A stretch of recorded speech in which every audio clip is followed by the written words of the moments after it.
বলেন আসবে যাবে পক্ষে আমার সাথে সাহারার অপার তৃষা জানি ধরবে তুলে কণ্ঠে আমার কাউসারের পিয়ালা নবী কামলওয়ালা সুরে বলা যাবে না কে বড় আল্লাহু আকবার।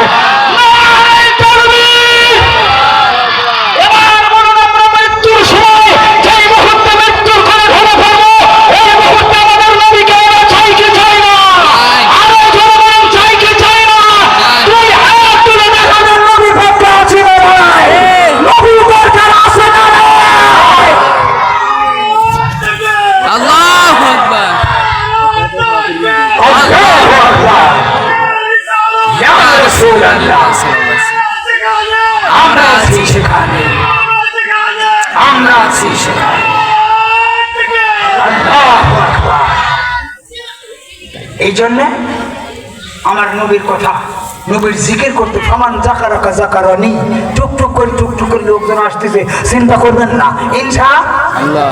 তারপরে তো আমাদের প্রধান বক্তার পরে আর এক প্রধান বক্তা আছে তাবাররুক কি শুরু করছে ঠিক না বলুন? হ্যাঁ ওখানে তো আছে পুরা ফেরা করতেছে, পরে মাল ঢুকে পড়বেনি তখনকার বোঝা যাবে হ্যাঁ স্টেজ বুক জার্মানির স্টেজ। আল্লাহর নবী মসজিদে নববীর মধ্যে বসে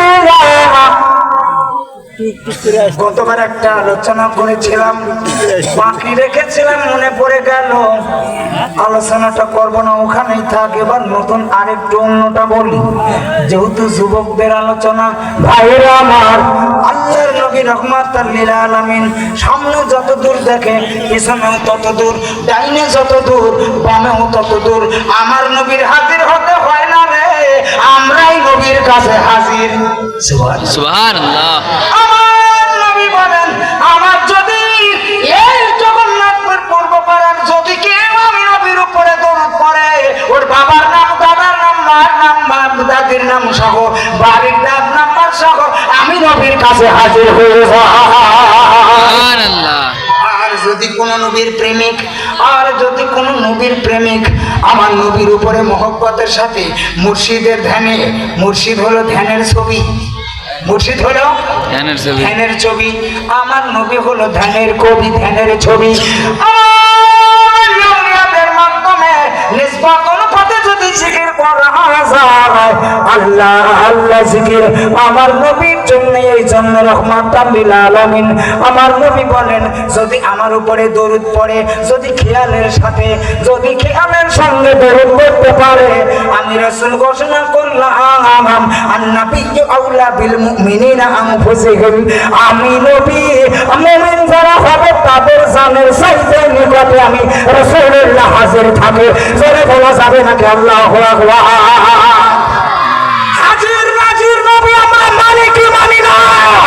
জোরে বলুন মানি কি মানি না? আমার নবী এই আজকের জগন্নাথপুরে নবী হাজির হতে পারে, এ ক্ষমতা দান করেছেন কে? আরো জোরে বলুন কে? কারণ তিনি না থাকলে তো আমরা বাঁচতেই পারবো না। ওনার নাম যে রহমত, রহমাতাল লিল আলামিন। রহমত নাই তো আমরা শেষ, রহমত নাই আমরা ডাব গাছের ডাব ধরে রহমত আছে না নাই নাকি? ওখানে গজব রহমত। এক পীর সাহেব বলছে যে বাবা তৃষ্ণা লাগছে, একবারই গেছে হক পীর আর বন্ড পীর আছে না নাই? হকানি পীর সাহেব গেছে ভক্তের সাথে, বলছে বাবা তৃষ্ণা লাগছে, বলে ঠিক আছে তাহলে এই বাড়ি যা দিকে। এই বাড়িওয়ালা ভাই বাড়ি আছেন? ও লাল গামছা ভাই বাড়ি আছেন নাকি? হ্যাঁ আসি। তাহলে আমার পেশাব আসছে, পানি খাবে। কি আপনার পেশাব? কোনো পাইপের পদধূলি আমার বাড়িতে পড়ছে, পানি খাবি? ডাবের পানি খাওয়াবো না, আনেন বাড়িতে আনেন। হুজুর সালাম পানি খাওয়াবি ডাবের পানি? মারহাবা বলেন।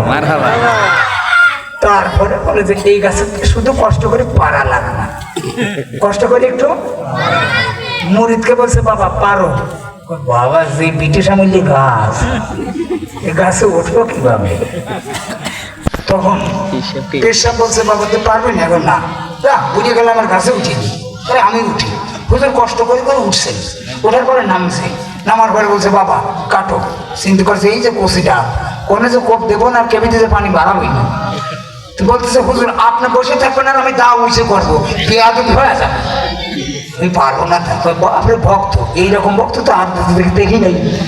তো হুজুর নিজেই টুকটুক করে কাটছে, কাটার পরে বলছে বাবা নিয়াম খা। কয় যে আব্বা হুজুর দুটো হুকুম পালন অর্ডার করছেন, আমি পালন করি দেন। আমি 3 নম্বর অর্ডার যদি পালন না করি তাহলে বেয়াদবি আছে, দেন খাই।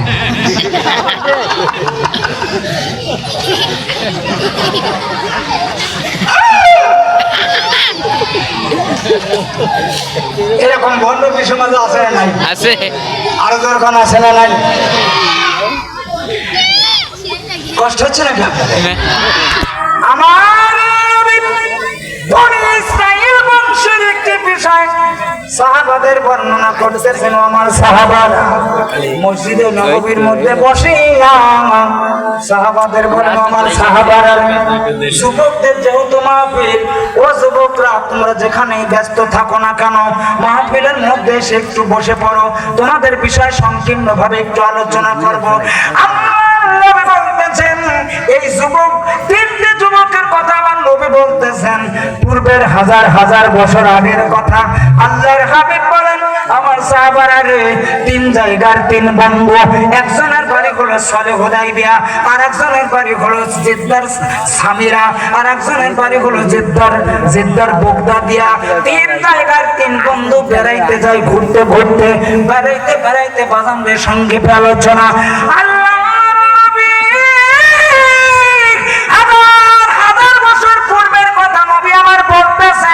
এবার বলুন পূর্বের কথা বলার অধিকার ক্ষমতা দিয়েছেন কে?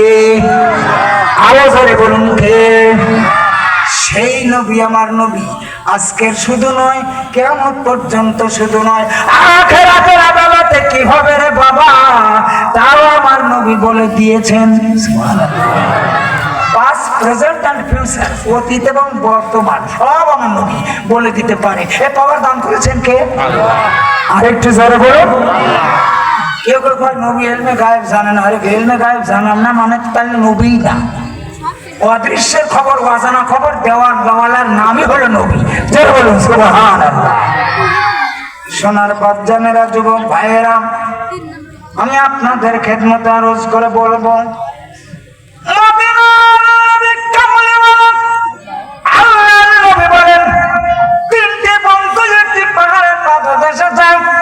মেঘ বর্ষণ হয়ে যায়, এমন বৃষ্টি বর্ষণ হলো, ওই বৃষ্টি বর্ষণের কারণে উপর থেকে একটি পাথর এসে পাহাড়ের গুহার ভিতর আটকায় গেল।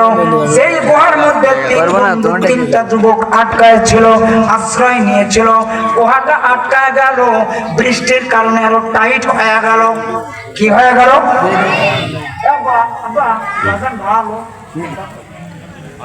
পাথরটা কি হয়ে গেল? টাইট। 3 জন লাগে দাঁড়াচ্ছে। খবর যারা বলেন খবর। আর এখন তো আমরা এই বাদ দিই, এখন একটি নাম ওই রে আলী, আলী বলো আলী। আলী বললে শক্তি পারে, ঠিক কিনা বলুন?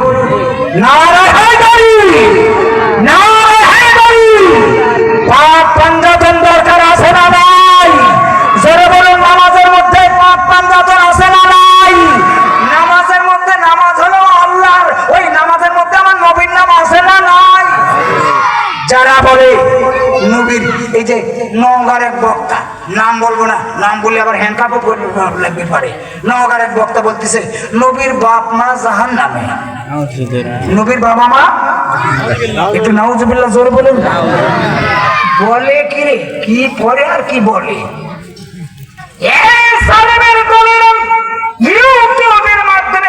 কথাটা বললে অথচ ওই জালেমি নামাজের মধ্যে বলতেছে আল্লাহুম্মা সাল্লি আলা মুহাম্মাদিন ওয়া আলা আলি মুহাম্মাদ কামা সাল্লাইতা আলা ইব্রাহিম ওয়া আলা আলি ইব্রাহিম ওয়া আলা আলে ইব্রাহিম ওয়া আলা আলে ইব্রাহিম মানে হলো আমার নবীর আব্বা জান খাজা আব্দুল্লাহ পর্যন্ত।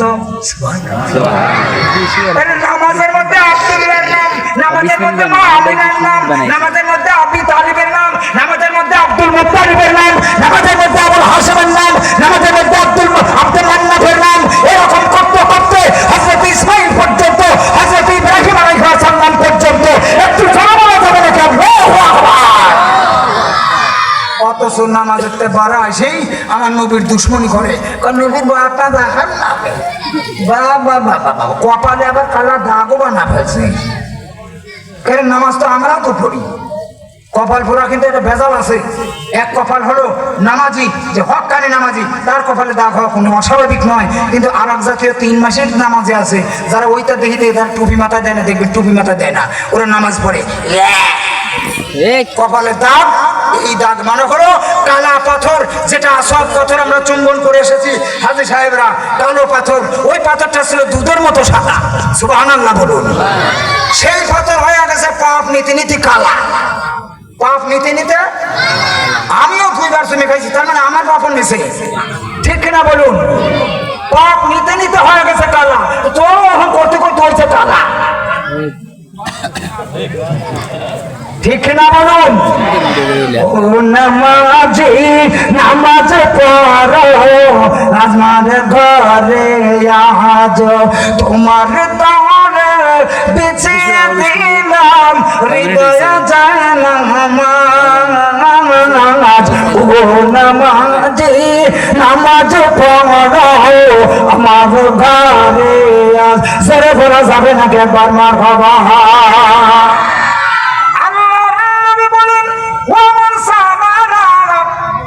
এই 3টি যুবক আটকা গেল। সাহাবারা বলেন ইয়া রাসূলুল্লাহ ইয়া হাবিবাল্লাহ, 3টি যুবক কে আর বের হতে পারলো না, 3জন মনে হয় মারা গেল। আমার নবী বলেন না না না, বলুন আমার নবী পূর্বের কথা বলতে পারে। আমার নবী রাস্তা দিয়ে যাচ্ছে, রাস্তায় যাইতে যাইতে 2টা কবর। কয়টা? 2টা। যেরকম কয়টা? এই আওয়াজ মানে আন্তর্জাতিক ভাবে দুর্বল আওয়াজ, বলেন কয়টা কবর? 2টা কবর। আমার নবী বলেন এই 2টা কবরে আযাব হচ্ছে। সাহাবারা বলেন ইয়া রাসূলুল্লাহ ইয়া হাবিবাল্লাহ, কোনো চিহ্ন নাই কবরের, আপনি টের পাইলেন? কারণ আল্লাহ আপনার জানায় দেয়। নবী গো, কোন কারণে আযাব হচ্ছে যদি আপনি বলতেন আমরা ওই পাপটা আর করতাম না। আল্লাহর হাবিব বলেন আগে খেজুরের গাছের 2টা ডাল নিয়ে আসো। ওয়াহাবি খারিজিরা বর্তমান খেজুরের ডাল দিতে কিন্তু মানা করে। ঠিক। আমার নবী ডাক দিয়ে বলেন খেজুর গাছের কি মূল্য তোমরা জানো না? বাবা আদমকে যখন তৈরি করে ওই উচ্ছিষ্ট যে মাটিটুকু হওয়া হয়, ওই মাটির অংশ দিয়ে আমার আল্লাহ খেজুর বানায়। এই জন্য বাবা আদম হলো আমাদের আদি পিতা, আর খেজুর গাছ হলো আদি পিতার বোন। খেজুর গাছ হলো আমার ফুফু। সুবহানাল্লাহ। আরো জোরে নতুন একটা কথা শোনায় দিয়ে গেল, খেজুর গাছ। এই জন্য খেজুর গাছ মাটির সাথে আদমের সাথে লেগেই থাকে, কবরে যেতেই থাকবে। আমরা কবর দেবো তো খেজুর গাছের ডাল। সাহাবারা বলেন হুজুর খেজুর গাছের ডাল কি হয়? কি বলে কবরের আযাব মাফ হয়ে যায়। আরো জোরে বলুন সুবহানাল্লাহ। আমাদের চীনা খরা একটা জানাজা হলো, জানাজার পরে মুনাজাত তো হইলই না, তারপরে কি করলো?